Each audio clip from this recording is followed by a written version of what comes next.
This is affectionately known as the Uber M3.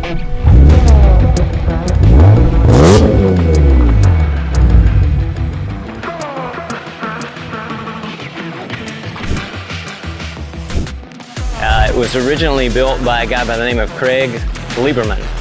He's associated with the Fast and Furious franchise. He built this car originally for Fast and Furious Tokyo Drift.